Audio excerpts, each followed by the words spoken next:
Hi, my name is Haley Hilarious, and I'm going to be doing FRQ 5 of the 2023 AP Calculus AB exam.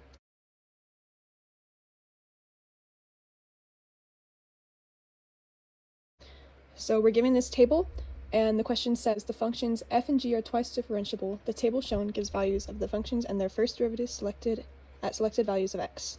So let's do part A. Let h be the function defined by h of x equals f of g of x. Find h prime of 7. Show the work that leads to your answer. So the way we'll do this function is with chain rule. So h prime of x is going to equal f prime of g of x. We're taking the derivative of the entire thing times the derivative of the inside. So times g prime of x. H prime of 7 equals f prime of g of 7 times g prime of 7.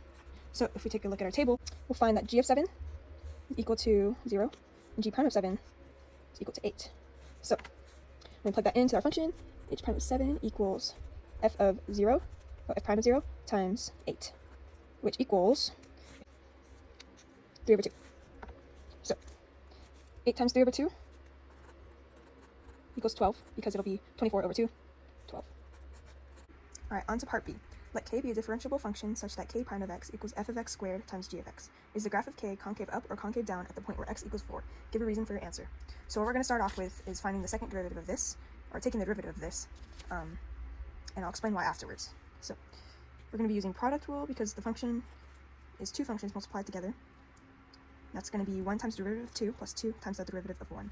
So 1 times derivative of 2 is just g prime of x plus 2 parentheses times derivative of 1, which is going to be chain rule. So we bring down the exponents to the front and take the derivative of the inside. So 2 times f of x. Is that right? Yeah, times f prime of x. So let's find that at k prime of x, or k prime double prime of 4. So that's just going to be f of 4 squared times g prime of 4 plus g of 4 times 2 f of 4 times f prime of 4.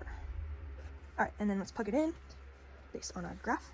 So we have f of 4 is 4, g prime of 4, 2, g of 4, negative 3, and then f prime of 4, 3. So we have the whole row, and let's just input the values, which equals 4 squared times 2 plus negative 3 times 2 times 4 times 3. Let's just do the math here. 16 times 2, 32, plus 2 times 4, 8 times 3, 24 times negative 3. 32 minus 72 equals negative 40. So now the reason we took the second derivative is so that we can go over to this graph of how the derivatives of the original function relate to each other. So what we have here is we're looking for if the original function is concave up or down. We're given this, we find the second derivative. So at x equals 4, it is a negative value, which we look over where the second derivative is negative, which is right here, which is the graph of k is going to be concave down. So k is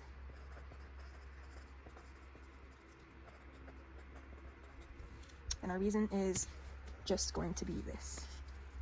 Because, and sorry for going back, what is it, k double prime of x equals 4 is negative. Moving on to part C, let m be the function defined by m of x equals f of x cubed plus the integral from 0 to x of f prime of t dt. Find m of 2. Show the work that leads to your answer. We're going to start off by writing our equation. mx equals fx cubed plus, for the integral, we're going to drop in the x for the t. So f prime of x dx. And since we're evaluating at m2, we're going to put our limits 0 to 2. Furthermore, by FTC, fundamental theorem of calculus, if you have an integral from a to b, it equals f of b minus f of a. So that's what we're going to write. Since it's a derivative and the integral is an antiderivative, it's going to bring this to the original function of f of x. So we're going to have f of 2 minus f of 0. All right. Find m of 2. 5 times 2 cubed plus f of 2 is 7. F of 0 is 10. So we're going to put 7 minus 10. M of 2 equals 5 times 8, 40. 7 minus 10 is negative 3, 37. Lastly, we're going to solve part D. Is the function m defined in part C increasing, decreasing, or neither at x equals 2? So this brings us back to here. We have as m, which is the first derivative, increasing or decreasing.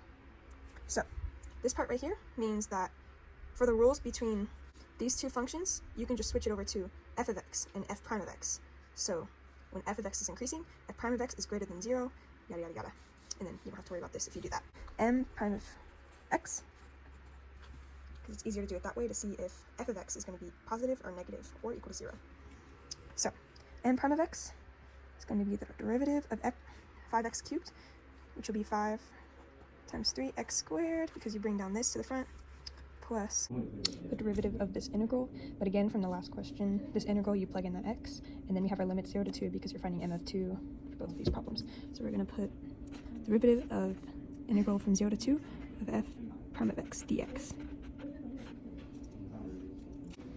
All right, let's simplify the equation.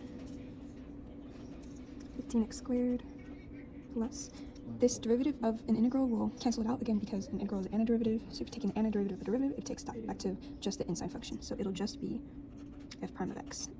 All right, m prime of 2 is going to be evaluating everything at 2, like so, which equals 15 times 4, 60, plus f prime of 2 is negative. 60 minus 8, 52. Since our answer is positive, we're going to write m of x at x equals 2 is increasing because m prime of x at x equals 2 is positive. And this is because of our chart up here. We have that our derivative is positive, so our original function is increasing. And that's how we solve all of these problems. Thank you.